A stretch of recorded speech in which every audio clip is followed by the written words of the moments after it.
Hello, everybody, and welcome to The Beats with Kelly Kennedy. I have an incredible guest today.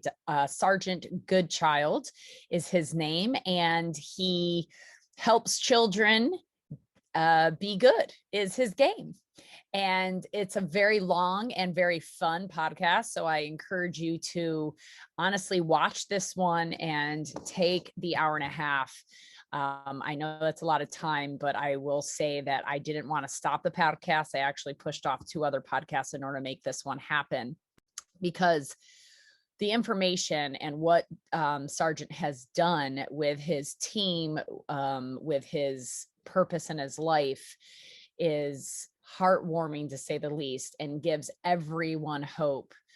No matter what your diagnosis is, no matter what you've been told about your child or about yourself, you have to listen to this podcast today. You have to hear his story and his message to the masses. It is beyond impressive, and I highly encourage you to go to his website and see his before videos and pictures, because this man is beyond impressive, extremely fun, extremely philosophical, and I just know you're going to enjoy it. So have a seat. It's a little bit of a longer podcast today. If you don't have the full hour and a half to devote to this and you can't watch it, I would recommend chunking it in 2 different sections, but if you can, to please watch this one, particularly at the end when he shares what he does at his center for people. And he is accessible virtually as well, not just in person. So I have the greatest job in the world, and I appreciate every single moment that you spend with us, and all your kindness and your comments and your attention throughout this last year and a half that this podcast has been going. And you all give me so many great gifts, and I am so excited about giving you the gift of Sargent Goodchild today. So enjoy today's podcast. It kind of starts in the midst of the conversation. So here you go. Welcome to The Beats.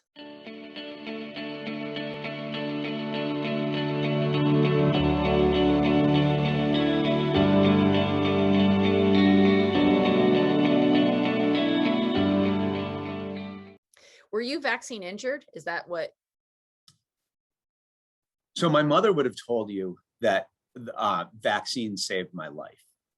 I would tell you that vaccines are what triggered me to go from a child with moderate concerns to a child with very severe concerns. So when I was born, my mother had most likely been taking some sort of an experimental medication to make sure that her pregnancy with me was viable.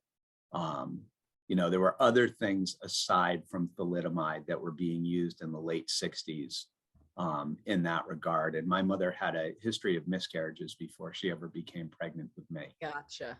So, and she was working in a doctor's office at the time, and she was actually helping that doctor study the effects of birth control. She was helping compile information in that regard. And my mother did not graduate with a degree in any kind of medical science. She graduated with, I believe, a degree in education and with a minor in Spanish. But she ended up in a doctor's office helping him compile information. And so I didn't come exactly on my due day. I was a day or 2 earlier. So full term, it wasn't like I was weeks early or weeks late. But he had left instructions with his staff to make sure that no one delivered me except for him, because there was concern because she'd had so many miscarriages and et cetera, et cetera. He wanted to attend the birth, and I didn't come on my due date. He wasn't immediately available to get to the hospital, so they restrained my mother for a period of time. When I was born, I had the nuchal cord, so I had the cord wrapped around my neck, starving me to some degree for oxygen. I was somewhat blue and somewhat floppy when I was delivered. My mother and father obviously were thrilled to have their first child, but my mother was a little bit concerned about my appearance, and she asked the doctors, is he going to be okay? And the doctors, we're talking about 1969. So we didn't have CAT scans and ultrasounds and all of this sort of diagnostic tools that we have today.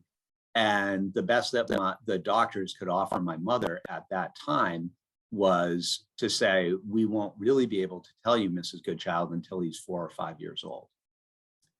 So by the time I was 4, I then had a 1-year-old sister that became kind of a comparative basis for my parents. And they were seeing her drive through milestones and achieve things that even as a 1-year-old, that even as a 4-year-old, I was having trouble with. And so they began, I had been diagnosed by my local pediatrician with an immature startle reflex. So every once in a while I would startle. We lived at the end of I basically grew up almost essentially on an island, a little town just north of Boston called Nahant. And it's connected to the mainland by a 2-mile causeway, but that road is the only road in and the only road out. Otherwise, at its longest point, it's a mile and it's a half a mile wide. So it's a tiny town, about 4,000 residents. And we lived at the end of a road on a rocky shore overlooking the ocean. We had tons of seagulls in the yard all the time. We had a dog that liked to bark at seagulls. We had a cat that liked to jump off of things.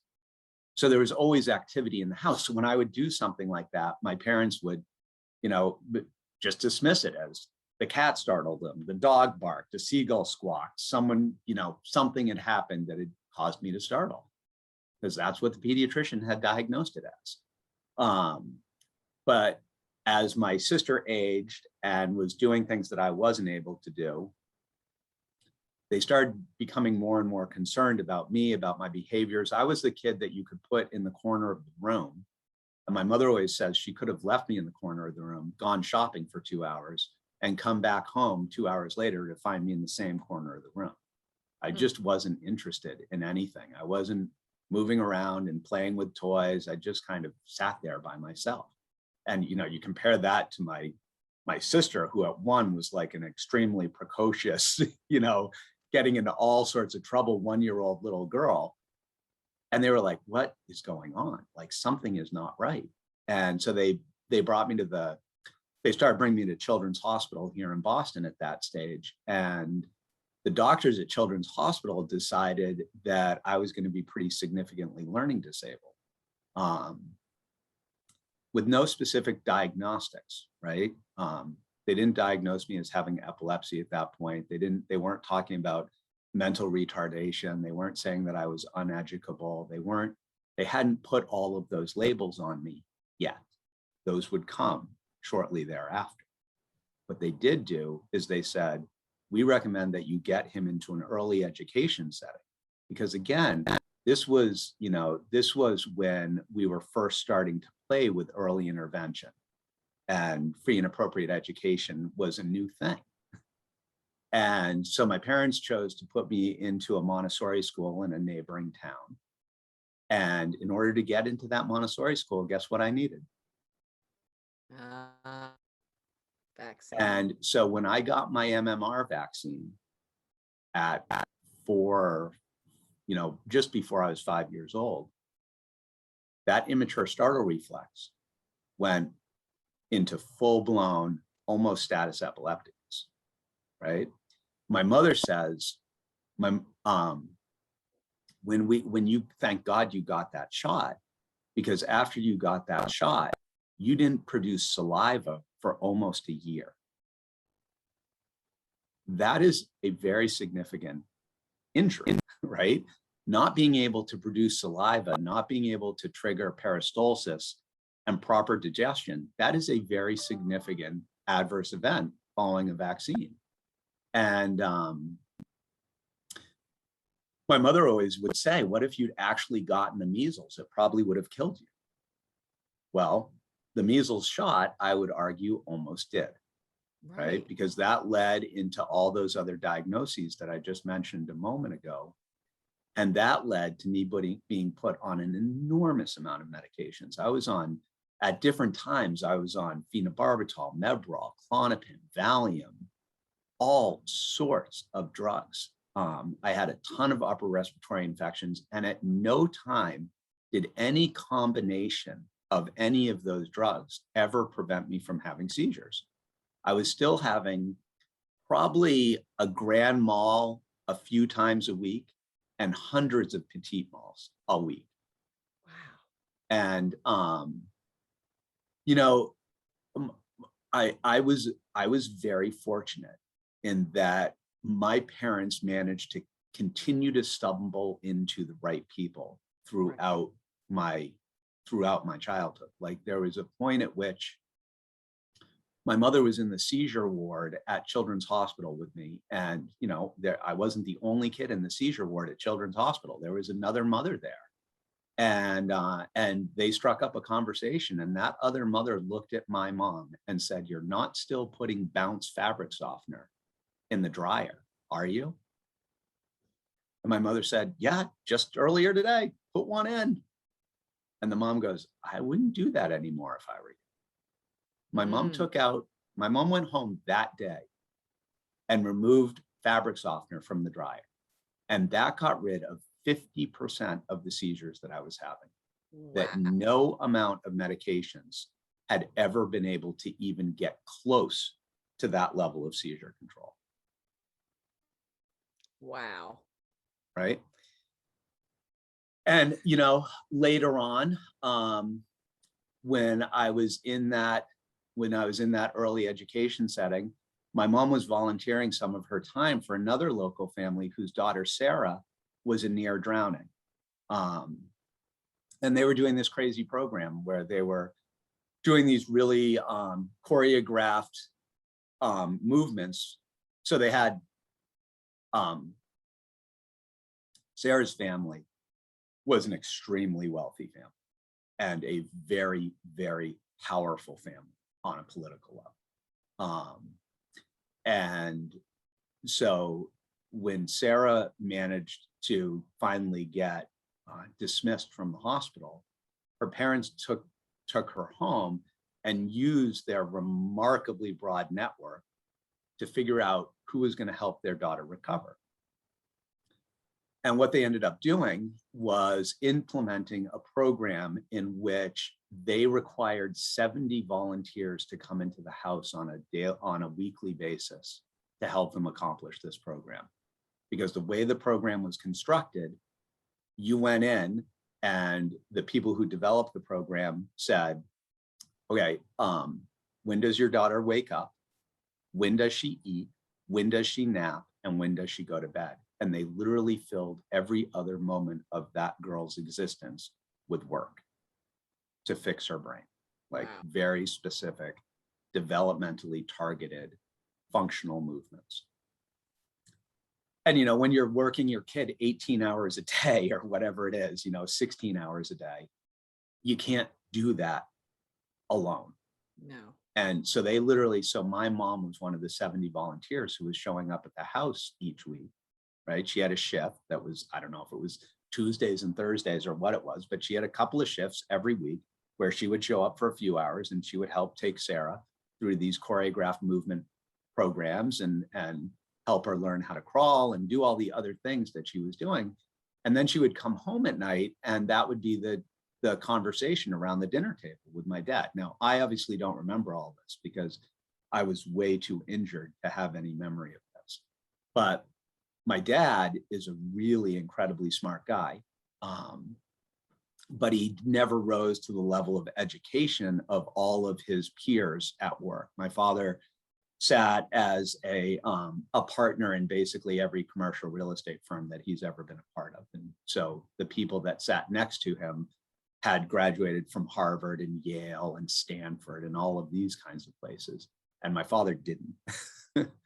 And so my father was always very careful about, making a grandiose opinion without a lot of information, because it was just a sensitivity, right? He didn't want anyone to judge him or his education.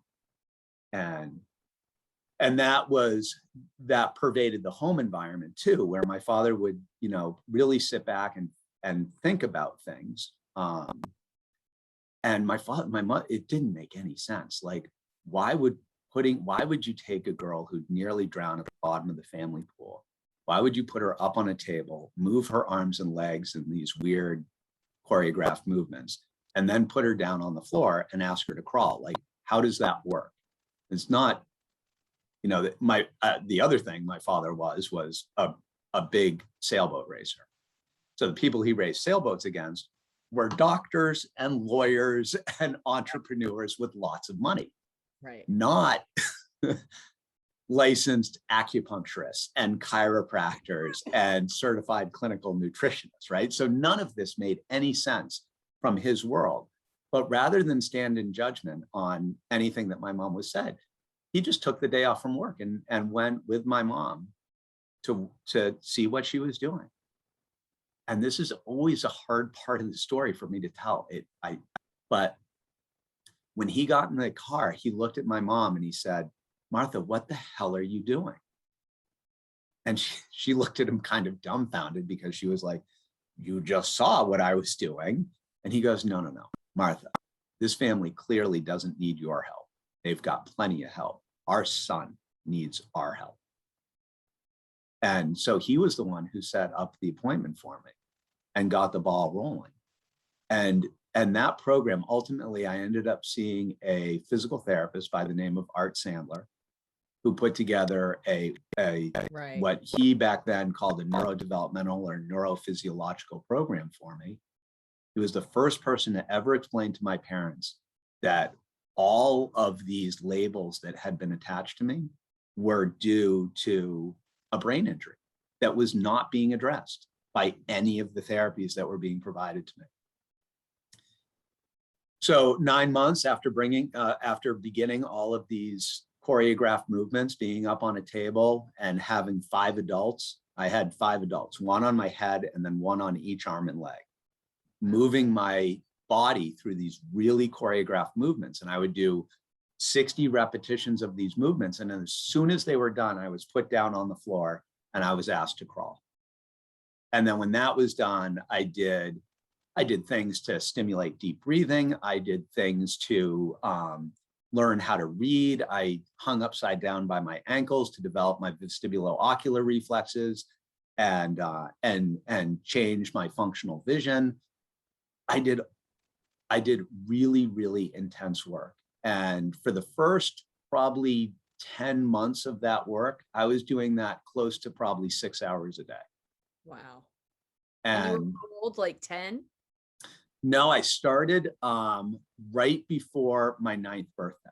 Okay. I was still 8 when I started it, but I was very close to 9 years old. Okay. And then I finished when I was 13. Okay. Wow. And that first year was my most intense year. My parents pulled me out of school. And my mother got just a few friends. Like, we didn't have 70 people coming in and out of the house. Right. But there were 3 or 4 people that were dedicated to coming over for a certain period of, not the full 6 hours, but a certain period of time within that 6 hours each day, 6 days a week, and take me through that program. But within 10 months of having begun that program, I had my last seizure. So I had my last seizure before I turned 10. I'm 52 today. And I, with a certain amount of embarrassment, I will tell you that I am my father-in-law used to call me his alternative sports son-in-law. I've never been interested in baseball or basketball or football. Those have no interest for me at all. But throwing myself and my bike off an 8-foot cliff or a 10-foot cliff and landing on flat, that's where I thrive. That's what I enjoy doing. So I've had a bunch of concussions over the course of my life since recovery. And none of those concussions, none of those head traumas have ever caused me to go into a seizure. In fact, I would say I recover really quickly from that stuff. I've got 17 screws and 4 plates in me from all these fun activities that I do. You mean since you've been healed, since you were 13, you have 14 screws in your 17. body. 17. 17 in your body from injuries from riding your bike and other various crazy Riding my human bike and break. Yeah. Yep. And never have I felt neurologically compromised from any of those injuries. And I may That's have just you there? amazing. Yeah. Did I lose you? You got frozen for a second, but you're back. So Okay. I feel really comfortable and confident that my recovery was 100% complete. Yeah. But it so I had my last seizure some short time before I turned 10. But I didn't recover fully. I didn't recover all my academic abilities and all my social skills and all the rest of it until I was just about 13 years old. So it was a 4-year process. And I did not, that was not an enjoyable or fun time in my life. It's something that I can look back at now with a certain level of gratitude, but that doesn't mean that those experiences are any less painful today than they were when I was actually experiencing them. Because I was ruthlessly teased by the girls and I was physically abused by boys pretty much every day, in the playground, in the classroom, even the way the teachers taught, even the way the teachers related to me back then was difficult. Like, remember Kodak had their Polaroid cameras back then? I don't know. You're probably somewhat younger than I am, but not much. But Kodak did a whole thing where they were trying to promote their cameras, and the way that they promoted their cameras was to send them out to elementary school teachers around the country, and they gave them lesson plans, right? Here's how you can use our unique technology as a teaching aid in the classroom. One of those was every time a kid in your classroom learns how to, multiply all the times tables 1 through 10, take a Polaroid picture of them and put it up on the classroom door.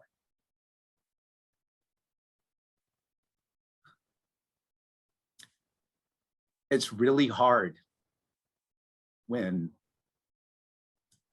your picture doesn't go up on the door for 2 weeks after the next last person. So, yeah, it wasn't a great childhood. And I do have gratitude for it today, but there were some really difficult times. And I'm lucky, after that experience, I came home crying. My mother asked me what was wrong, and I told her, and she said, we can teach you those tonight. And I literally went in the next day knowing all of my multiplication tables. Wow. So it I don't know. So it wasn't something that I ever thought I'd be doing for a living. I wanted, especially in my earlier years, I wanted as much distance between that Sarge and this Sarge as I could possibly get. Sure. Because the Globe had written articles about me. That's a lot. And thank God we didn't have social media. Yeah. Right? Like, oh my God, that would have made it so much harder. To overcome that version of you. Yeah. That people had a vision of who that Sarge Goodchild was, but that did not embody at all who you became. Right. Yeah. Right. And so I wanted to distance myself as much as I could through that. And I tried to distance myself from that by becoming a good athlete. But you can imagine why I didn't really like team sports. Sure. As someone who is left off of every single team Yeah. You might have some Right. belonging issues in there. Yeah. The and I always compete really well against myself, right? And that doesn't give me anyone else to blame, right? I can't stand it when people are like, oh, you know, if Joe had just gotten up there and hit a homer, we could have won. Well, maybe, but maybe you could have caught that ground ball, right? Right. Right. So the I like the idea of not being able to lay blame on anyone else for my failures, but at my own feet. So, you know, of course, that meant I went into the financial industry for a while. At one point was working at a discount stock brokerage firm and decided I really didn't want to do that when every single person working in that office had a bottle of scotch or a bottle of rum or a bottle of something in the middle right-hand drawer of their desk. Like literally every single person in the office. It's like, yeah, this isn't, Wow. that's not the path. I don't need that. Like, this isn't, I don't want that stress that I feel like I have to drink all day long to overcome. So I went into advertising for a while, and ultimately that's a really funny story for another podcast sometime, but my boss got fired and didn't handle his firing very well. and so within a period of a couple of weeks of his having been filed, they basically just cleaned the whole department out, and I was fired as part of that exodus. And I needed to do something during the winter that didn't involve plowing snow or shoveling snow, because I like to ski. And those two things don't fit nicely together. Right. No. You don't end up liking snow very much if you have to deal with it. You don't end up being able to enjoy snow if every time it snows, you have to be plowing it instead of skiing it.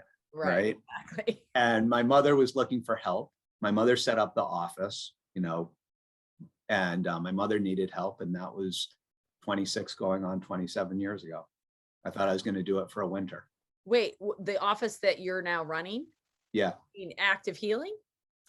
So Active Healing was originally Sargent Goodchild Educational Consultants.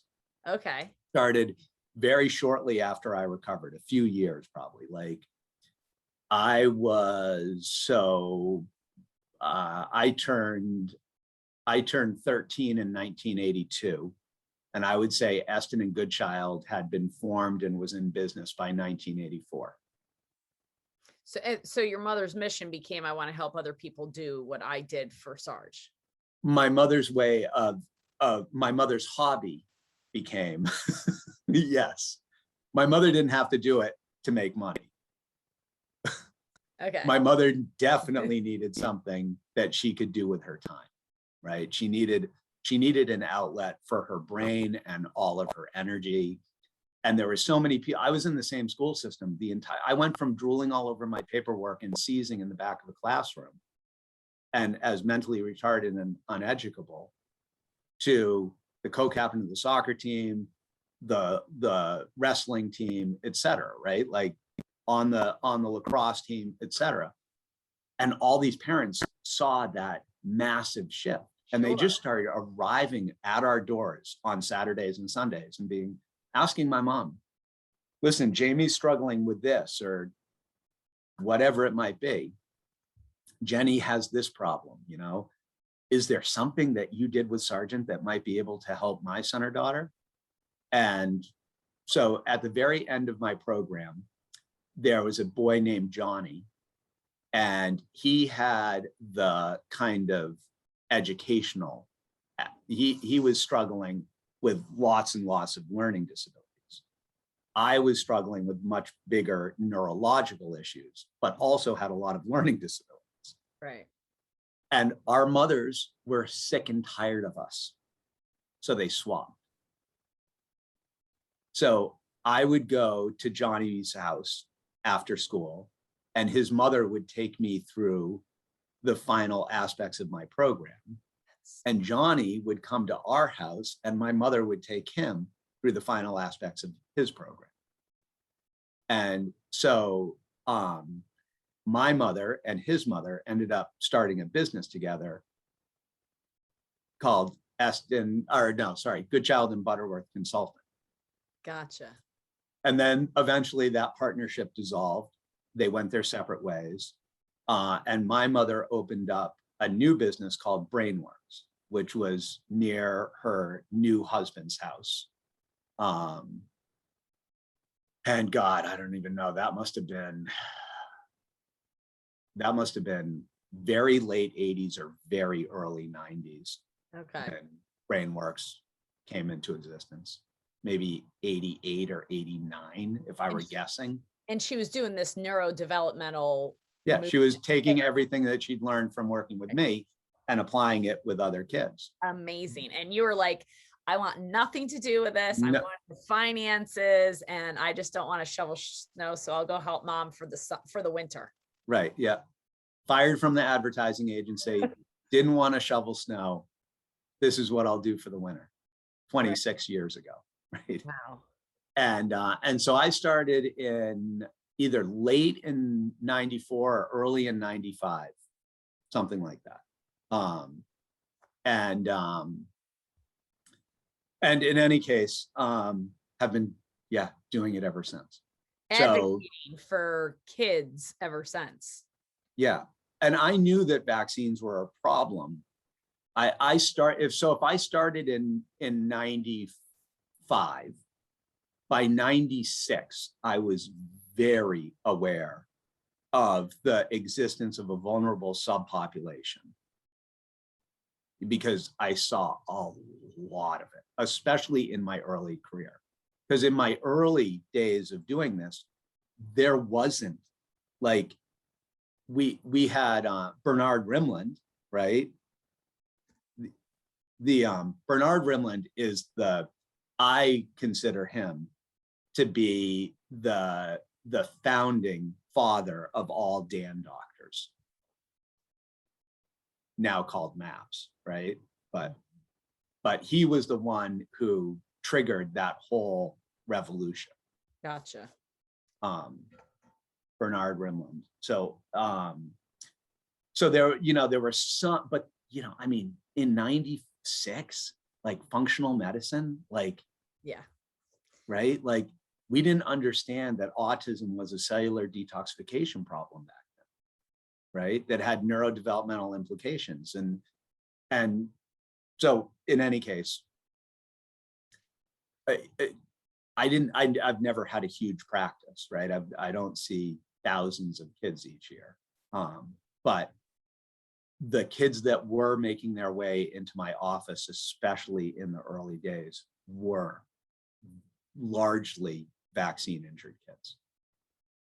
And in your story, like, the brain injury was really probably started at birth, right? When you had the cord around your neck. Yeah, there was the initial fragility there, right? And we know that I will be the first person to stand up in front of a group and tell you that vaccines are not the only cause of autism. Right? They're not, because I know fully unvaccinated kids who have autism. Right. So it's always a combination of factors. For me, it was that, initial oxygen deprivation. Maybe there was a chemical insult that even preceded that. Right. The drugs that she was taking. Right. Right. And did she have amalgams? Oh yeah. So there you go. You're preloaded with all of that, and anoxic from not having oxygen at birth with the cord. My mom was a big fan of root canals. Oh, well, there you go. Like, she's a big fan of root canals. She must have had 4, like. Yeah. Okay. Yep. So, and then as you go through your life, so now how did you go from I'm working just this winter to I won't say trapped, like, oh, this is what I'm doing. So when I was working at the advertising firm, I was working on Newbury Street in Boston. We had the top 2 floors of the Tower Records building. It was a pretty kind of schnee job. I got to, mingle with the rich and famous and beautiful people. And And, but ultimately I'd be walking down Newbury Street, and it didn't happen all the time, but you would pass little kids in wheelchairs that clearly had cerebral palsy, that clearly had, let me back up a little bit. When I went to Syracuse University, and I graduated with a degree in political philosophy. And I gravitated to those subjects because they're the subjects that my mother really understood well. My mother was not a mathematician. But she was really a philosophically minded person. And she taught me Plato and the theory of the caves when I was like 10 or 11 years old. Wow. Right. And so there I'm sitting in philosophy class at 20 something. I have absolutely zero recollection of my mother teaching me about Plato and his theories on consciousness and the concept of emerging from a cave, all of that stuff. I happened to talk to my mother the week that I had turned in a paper on this subject. And it was seemingly that I was the only one who really fully grasped the subject, right? And I had been asked to read my paper in front of the entire class. So I get home, I end up having a phone conversation with my mom on a corded phone that was plugged into a wall. You're so old, Sarge. and she goes, "Oh, of course you know that." And I'm like, "Of course I know that. Why would I know that?" And she basically read my paper to me. I was like, "What?" She goes, "Yeah, I taught you all that." I was like, "Mom, you just basically rehashed the entire paper I just read to the class without having read it. Like it was in." Oh, she goes, "Oh, I taught you all that stuff." And so I've always kind of leaned that way. Political science and philosophy were easy subjects for me at school. And when I met with my guidance counselor, and he was like, "Well, we've got to figure out a career path for you." He's like, "You seem to do really well in political philosophy and or political science and philosophy classes. And here at Syracuse University, we're one of the few universities that has a political philosophy class, which is a combination of these two subjects." And I'm like, "Okay, well, what would I do with that?" And he goes, "Well, we get recruited by the FBI. People with this concentration tend to be really analytical. And a lot of times the FBI comes and recruits for their analysis units from Syracuse." And I'm like, "Okay." And he goes, "The other thing you could do is you could go on and get either a law degree or a medical degree, and you could sit on an ethics board." And even in college, I was like, that's what I'm going to do. Because cutting kids' heel cords before we try teaching them how to crawl is so abusive that as a practice, it needs to be halted. Right? Like, and so I had this flame inside of me, even when I was in college, where God forbid anyone ever use the R word in front of me. That wasn't going to go over well. They were going to be berated verbally in a way that they weren't expecting. Yeah. And so I always had that flame inside of me. So I used to walk up and down Newbury Street, and you'd come across kids who were obviously disabled, and I would always be like, "Oh, I could help that kid." Right? Yeah. But the bigger part of me was like, "Yeah, but I don't want to." Right. Little PTSD almost, really. So when I started at what was then called BrainWorks, and then for a short time became Eston and Goodchild because my mother remarried. So she became Martha Eston. Oh, I wondered what the Eston was about. Yeah. Okay, gotcha. My mom remarried, and so it became Eston and Goodchild. And then after that, I took it over and I rebranded it as Active Healing, which it's been ever since.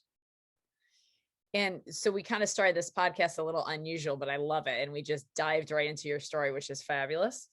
And I'll do an intro later, but I want you to unpack. Well, first of all, if you've been listening to this and you haven't heard the intro, yes, his real God-given name is Sargent Goodchild. And when I first met him a couple of years ago and heard him on stage, you can imagine now why I was crying per his story. But also I was like, really, his name is Goodchild? Like, really, he really helps children, like complete disabled children, become as powerful and amazing as he is. And his name is Goodchild. That is like, you can't make that up. That is so good. Literally. French Canadian. It was bon en font. It was what? It was bon en font historically. So the French Canadian side of the family. Gotcha. That's so the all French three of my names are last names. So there were the Sargents, the Lows, and the bon en fonts. And that all became Sargent Goodchild. Sargent Low Goodchild, the second. There's 3 of us now. Okay. And that's right. You just say you named yours. So can you unpack for me cutting their heel cord? I know that's a terminology I've heard you use, but I want the community to really understand when you say cutting their heel cord. Well, you'll do it. So when a child has cerebral palsy, right? One of the ways to release the tension in their feet is to cut the heel cord, to surgically cut the heel cord. Now, in my opinion, the heel cords are tight. So function always equals structure, and structure always equals function. And that is a natural law that you can't break, right? It doesn't matter if you apply it to business, or you apply it to nutrition, or you apply it to the physics of working out. Mm-hmm. Function is always going to lead to structure, and structure is always going to lead to function, right? If you're grossly obese, you're going to have a hard time running the Boston Marathon. Right. Right? Because the structure of your body is simply not going to allow it. But the function of training for the Boston Marathon is going to structurally alter your body. Right? So when a child is going through this natural course of development, one of the first things they do is they learn how to crawl on their stomachs in a military type of pattern. And when done correctly, that involves using the big toe, the large toe on the bottom of one foot to develop a lot of forward thrust and momentum.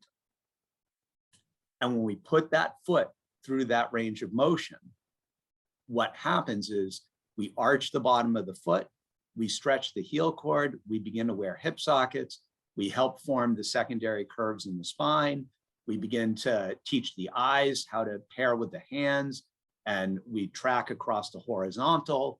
All of these things begin unfolding for the child. And that's not even to talk about what's happening neurologically, because neurologically, we're beginning to work on a part of the brain called the pons.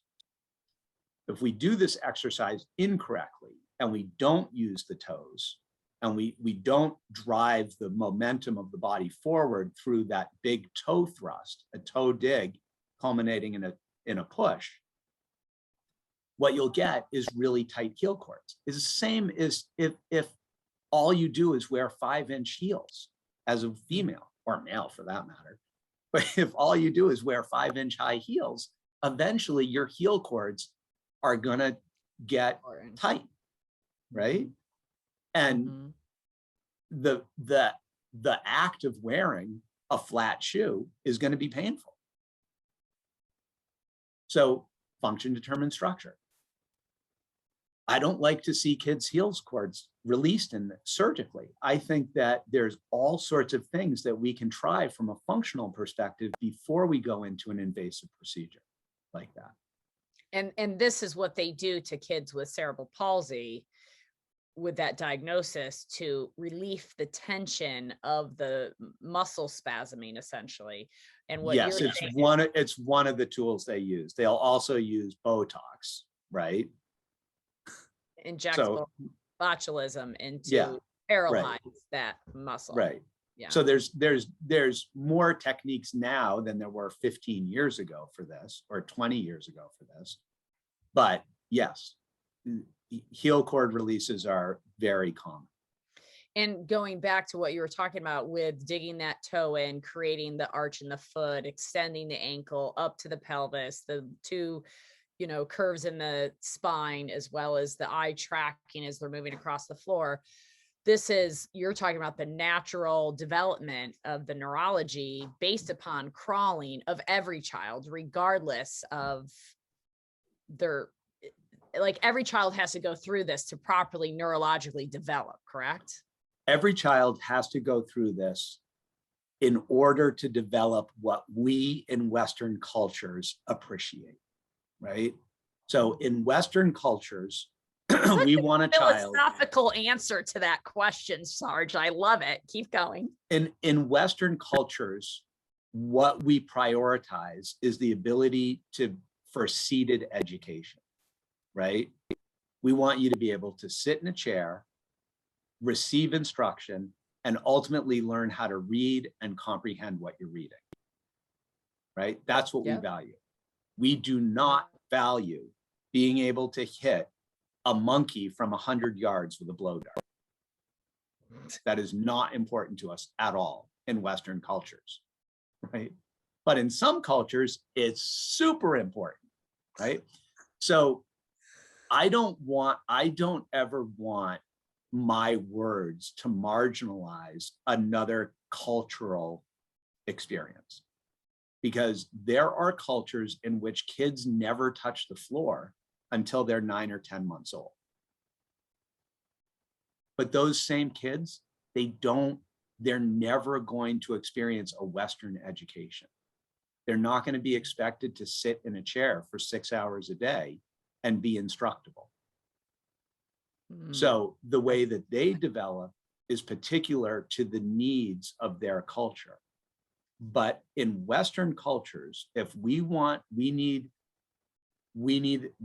that child to be able to grow up through the academic system as it's currently structured, then we need them to be able to track across the horizontal plane. We need visually track across the horizontal plane.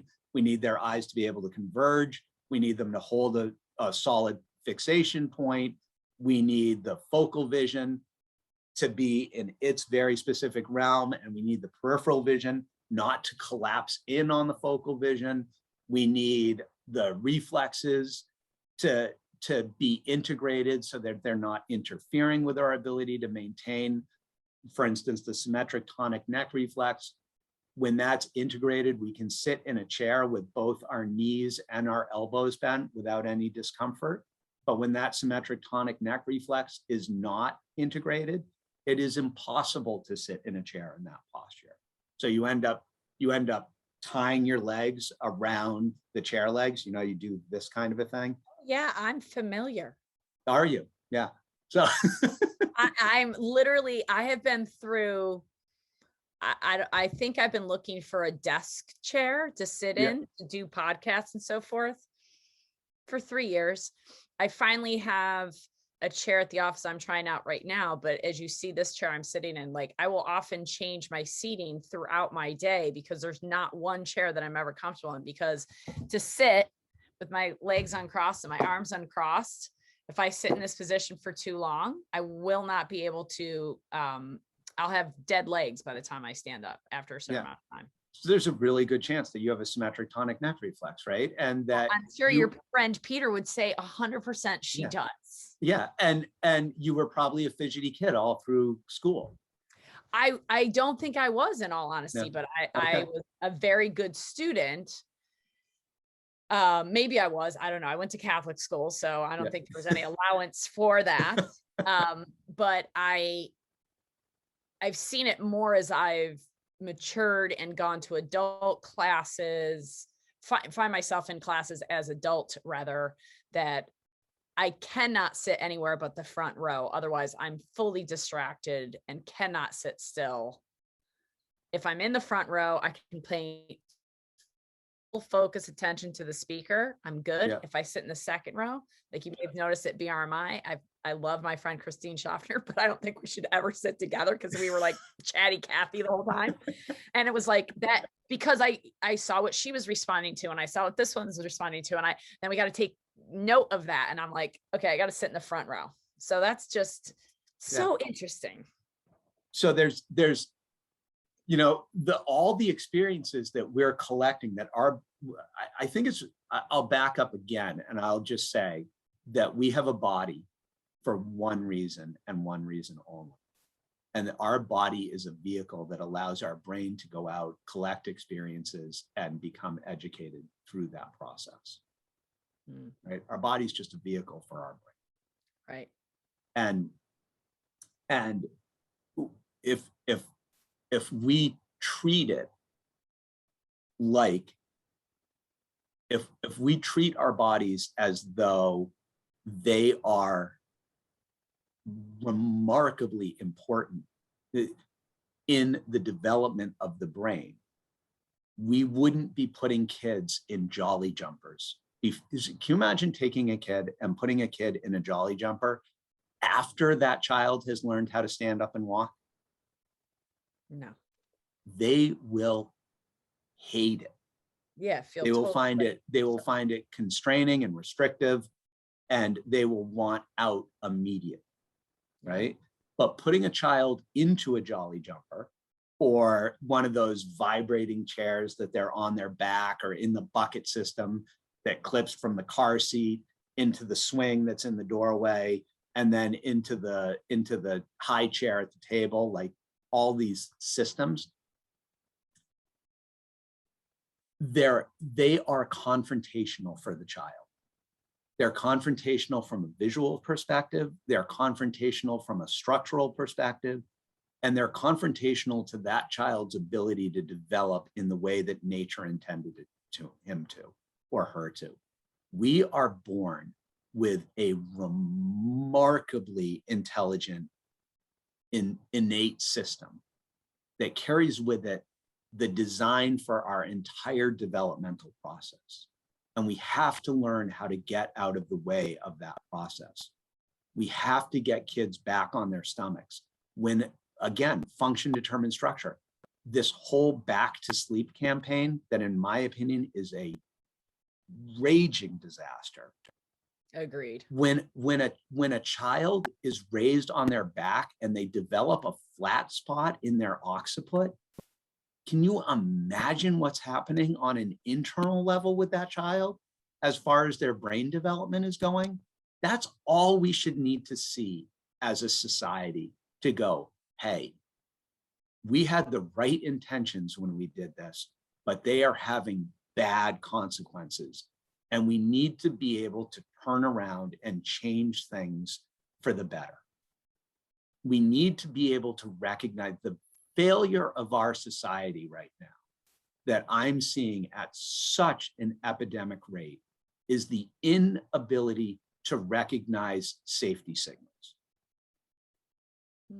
We do not see safety signals. When the rhetoric is so strong, when the propaganda is so strong in favor of a medical procedure, that someone in my life who I care very deeply about got his COVID shot kind of just half willingly, right? He's not convinced that it's going to be a big deal, but he wants to be able to go on vacations with his wife, and he wants to be able to resume life as normal. And so he just goes ahead and does it. He develops extreme fatigue and loss of strength in his hands. That's a safety signal. We miss that safety signal because because we're so presumptive about the safety, right? That same person goes on to get his second shot and ends up with a pacemaker. Still, not one medical doctor has asked him about his vaccine experience. Right. They're not right. Another opportunity to pick up a safety signal. He then passes out while using a heavy piece of equipment that could have killed him easily and bloodily killed him, right, after his third shot. When a child is raised on their back and they develop a huge flat spot on their back, that is a huge safety signal. Why aren't we paying attention to these things? Changing the entire shape of the head, therefore the function of the cycle of the cerebral spinal fluid, and so much. I mean, as a cranial sacral therapist, I mean, I do cranial sacral fascial technique, but it's very similar. And it's just like when I see that, and I know when I had Silas at 8 years ago, it was like, if you watch them naturally, they want to be on their bellies. They don't want to be on their backs. They want to flip over. And I feel like people force them to lay on their backs. And like you said, that is a sign. Hey, common sense. If your kid vomits in the middle of the night, do you want him on his stomach or her back? Right.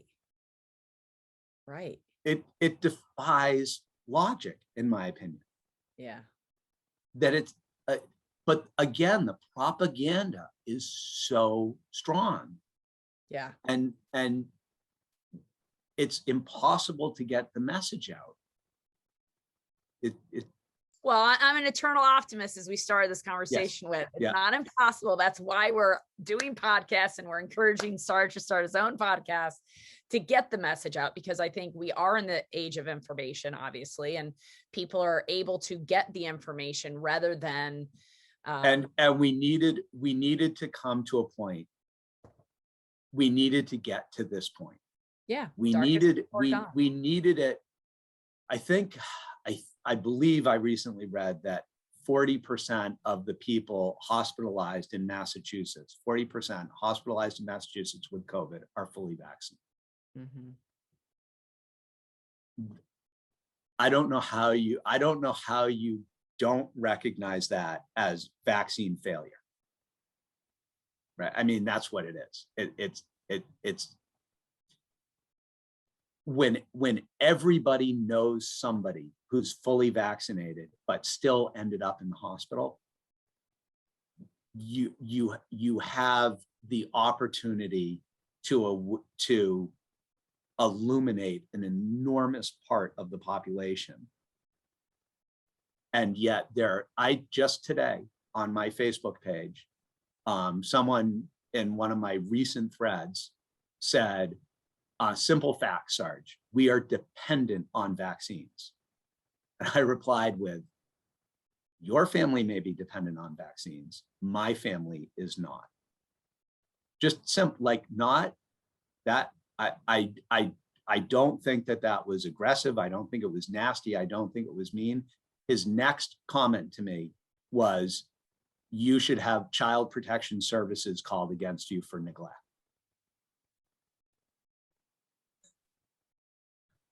And I sit there and go, to that same kind of thought process is, are you vaccinated? And I'm like, no, I'm not. And you're vaccinated, but that's because you don't eat organic food, you don't exercise, you don't take breaths, you don't sleep well, you have silver fillings, you have all these things.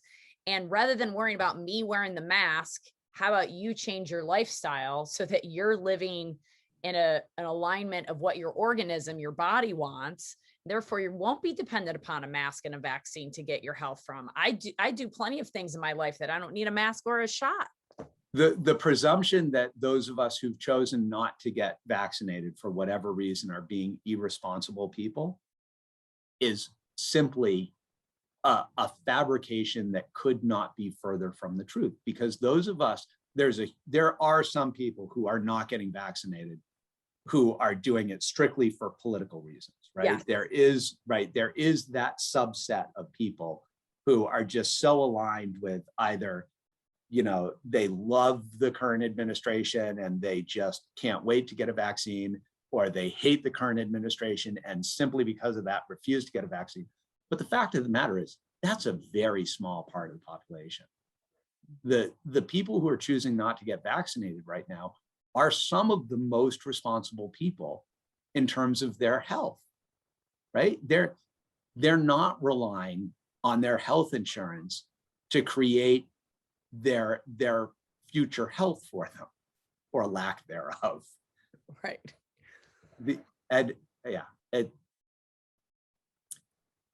So it's frustrating when you have these interactions online with people, but if you see if my reply to his nastiness was, I'm surprised by the depth of your discrimination against people of certain religious, morally formed, conscious beliefs. And, I went on a little bit from there, but that was basically the tone, because you can't fight nastiness with more nastiness. If you get really nasty, you just sink to their level, and it doesn't do our side of the equation any favors at all, which brings us full circle, right? It totally brings us full circle. And I appreciate you bringing that full circle, because I think that one of the things that you do so well is, because you've been an advocate for so long, as we said, you're not angry like so many others. And I think it's taken me, of the last 18 months, 15 months probably, to let go of the shock and awe about the status of people being able to be controlled by fear. And over the last 3 to 4 months, I feel like I've really settled down to like, hey, I'm not angry at you. You just don't have the same information I do. You don't, and you're believing what somebody in a white coat has told you, which they're just doing exactly what their uppers are telling them, because that's all they know. Yet I have seen little caveats, like I mentioned to you, where the hospital in my hometown allowed me to walk in and treat my mom unvaccinated, and treat her with light therapy and sound therapy, and put her on liposomals to help boost her immunity. And my 81-year-old mother, with every comorbidity on the books, walked out of the hospital and was trying to be convinced to get a vaccine 2 days ago by her primary. And she is not willing to do it because she's never been in line with taking a bunch of medications or anything. But she's like, I don't understand why I would do that, because now I have the antibodies. And she's right. And again, missing important safety signals, right? Like, there are definitely signals that say that after, first of all, there are the signals of the fact that your antibodies are much more durable when created, right, in a natural way than when you get a single spike protein from a vaccine. Right. But there was, and I'm not sure if this is bore out today, but there was a lot of safety signals saying that people who are getting COVID shots after they'd been sick were actually doing worse. Yeah. So, yeah. Well, and what my question to my mother was, did he ever ask you what you did to get out of the hospital at 81 years old with diabetes and all sorts of other comorbidities, as I mentioned? Did anybody ask you how you did that and how come you're doing so well? And I know to be true from listening to my brother's report of the doctor visit is that the doctor sat there and talked to her about all the people that have died in the last week, all these people that are infected with COVID, how bad it's going to be, how her cognitive might not ever redevelop, or it might, and we have no idea why. And I sat there listening to that going, well, we do know why. It's her active actions that she's taking, like active healing, no pun intended, but pun intended, active healing things that she's doing at home. I still have her doing light therapy. I still have her doing the liposomals. I'm having her start to do nebulizers of homeopathics. Like, she's taking actual steps that will improve her health. So she's not a long hauler, and this can be overcome. So I'm fully confident that she'll overcome that. I mean, she's made huge progress in 2 to 3 weeks. I can't even believe, I can believe. I look forward to the day that the doctors and people are looking at these safety signals and going, well, hey, this isn't working, but this is working. And maybe we should look at what is working. Like, I've been blown away for years when we have clients that come to us, and I'm sure this is going to make me crazy to ask you this question, but so you have this amazing organization in Boston called activehealing.org, and maybe we can give them a little quick tour to show them the type of therapies that you employ there. But you have clients that come in with devastating illnesses that cannot function, and then you get them to a point where they're functioning, fully healed. How many calls a week do you get from their neurologist, from their medical team going, wow, what'd you do? I want to start changing my way I'm doing this to help as many clients. Tell me you get those calls. Re-inspire me. You don't get those. I wish I could tell you I get those calls. The closest I get to that is, Mrs. Jones, your child seems to be doing really well. Whatever it is you're doing, keep up with it. Right. Right. But they don't That's the know. closest. It's, I'm not sure how to, their way, in order for them to change the way that they practice, they would have to start something entirely new. Yeah. Which does happen, right?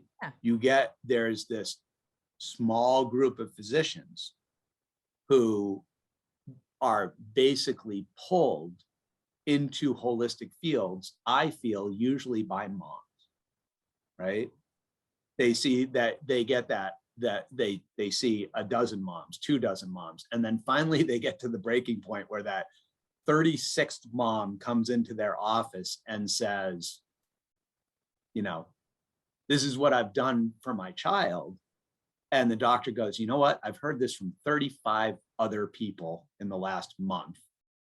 And they actually have the ability to reflect on the choices that they've made thus far in their career and decide that maybe that there's a better way to do things. But that ability to reflect involves often an enormous amount of judgment, right? And that can be a very difficult reality to face if you're suddenly hit with the reality that your actions have not been in the best interest of your clients. And not just self-judgment, but judgment from your peers, judgment from the associations, a judgment from, you know, miss your malpractice because you're not doing what everybody else is standardly doing. And, you know, you might be getting results, but it doesn't fall in our PDR. It's not what we said to do. Right. Yeah. That's, I don't know. I mean, you know how people ask on, you know, different social media platforms, you know, what's one, if you could change one thing in the world, what would it be? For me, it's always the same one thing, which is get rid of direct to consumer advertising. Yes. That will change everything, because no longer will our mainstream media be beholden to the pharmaceutical companies as their primary source of revenue. So at the end of my podcast, I always ask everybody, what's the secret you want to give everybody? That if you had a microphone and could engage all 7.6 billion people on the earth right now, what is that secret? I'm guessing that would be your secret. That would be the one thing that I would like to see change in kind of the political atmosphere. But what I would like everyone out there to understand, not only about themselves, but especially about their children, is that you should never allow anyone's opinion of your child to become your child's reality. if my parents had accepted the prognosis for me, I would not be here today. They would have institutionalized me in a place called the Little People's School. They would have visited me infrequently, and they would have left me as a severely brain injured kid who would have continued taking an enormous amount of medications to which I'm sure I would have succumbed before now, right? I really don't think I would be here. Who knows, maybe it would have been a seizure that would have caused a heart attack that would have taken my life, or maybe it would have been a drug interaction, or maybe it would have been something just because I was being fed institutionalized food. But I don't think I'd be here today if my parents had made that choice. So the one thing that I would want to leave all of your listeners with is no one's opinion of you has to become your reality. And I hardly want to talk after that, yet I want to exemplify that in part of your story, which you didn't really go through today, but I've heard you talk about in the past, is that at one point, the medical teams that your parents were seeking help from, that community for you, had signed off on basically saying you should focus on your other 2 or 3 children. And yeah, they said I should be institutionalized and you should focus all of your energies into your 2 healthy kids. And you were 8 at the time? Oh, that was probably when I was 8 or 9. Yeah, it could have been anywhere between 7 and 9, I would say. Right before right the universe had given your mom access to this and your dad watching it, and then the change happening. And you know, I don't know if we can, or if you're willing to, but, and I'm sure it's available on your website, Sarge's full story, complete with pictures, is impressive to say the least. And I encourage you to go look at those pictures and see what was very evident in his lack of development, and who is sitting in front of you that you're listening to today, that is one of the best coiffure of words that I've ever heard, actually, let alone telling him that when he was a kid, he had learning disabilities. And to his point, don't ever listen to what they're diagnosing you, labeling you or your children as, because it can be overcome with the proper tools and with removing the blockades to illness. And so how do you do this in your office? I know this has been the most amazing podcast. And it's been totally out of order, and that's okay, because we just did the beginning without really doing the beginning. We did the end, kind of not at the end, but I would love for you to give a quick tour if you're okay doing that.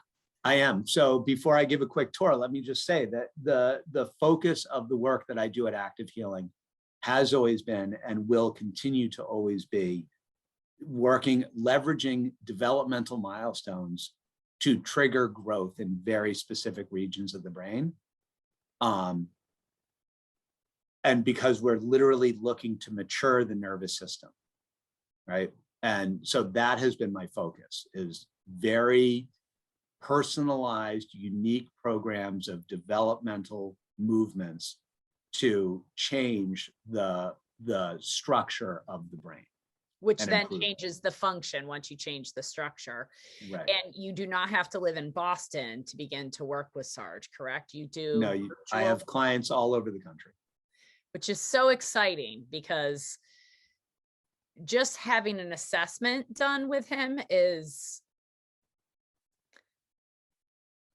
reinforces what you probably already know about yourself or your kid, but also is like, okay, but there's actionable steps I can take. Like after we talked a little bit earlier about how I can't sit in a chair, I thought to myself, and I wasn't like that as a kid. Well, what changed? Oh, at 20, I had a head injury.